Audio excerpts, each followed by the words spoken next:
Please get ready. Start. Ladies and gentlemen, I have great pleasure and deem it a privilege in inaugurating this conference organized by Indira Gandhi Memorial Trust. Throughout the history of our country, men of vision and social thinking have been engaged in the task of defining a good society, and in some cases they have recommended changes which they believed were necessary to translate their vision into reality. The dream of a good society is there in almost all our minds. Tirumati Indira Gandhi, whose birthday we celebrate today, was one of those great Indians who dedicated a lifetime to the uplift of the people of this country. Her courage and devotion to the country will always remain a source of inspiration for us. It is therefore quite appropriate that we address the issue of bringing in a good society on this day.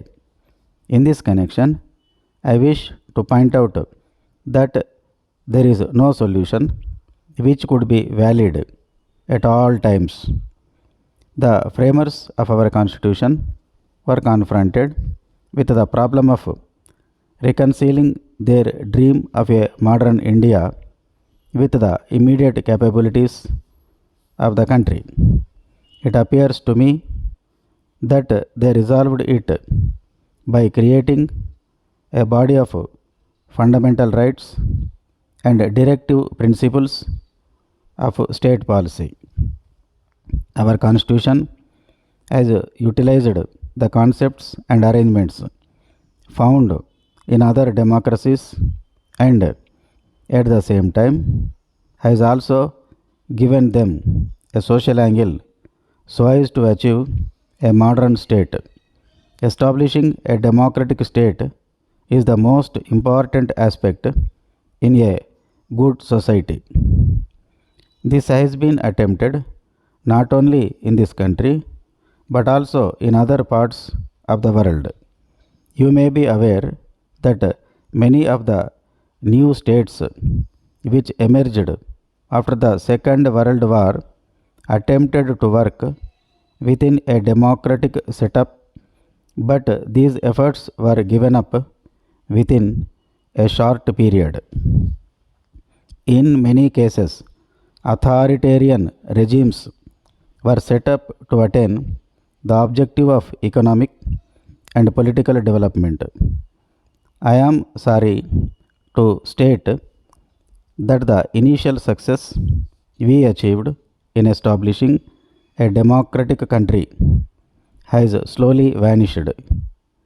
As a matter of fact, our family system has broken up, and now people have become somewhat selfish and are not interested in working together for the social and economic development of the country at large.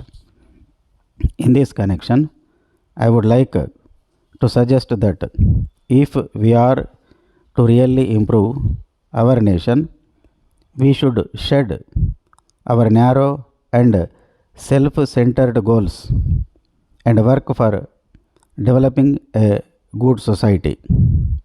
A good society not only balances individual improvement with the common good but also unites them in such a way that one is a complement to the other. It is therefore necessary that we turn to great people in different walks of life to provide us solutions and ideas for building a good society. On this solemn occasion, I would like to tell you that in our country, over a long period of time, religion has always been a strong binding force in society and has provided it moral strength for good behavior. Letter from Mangalaram and Company, New Delhi to Messrs. Meenakshi, Traders, Madurai. Dear sirs, we very much regret the delay in the execution of your order dated the 10th June. We acknowledge the receipt of your telegram and reminder letters in this regard also. You might have come to know by now about the recent labor trouble in our factory, as a result of which production had come to stop almost completely.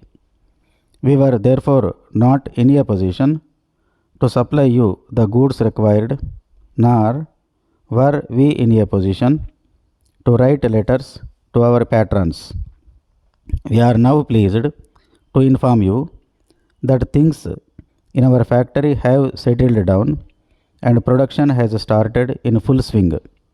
We are sparing no efforts to clear as many orders as possible during this week and assure you that your consignment will be sent by passenger train on 3rd July.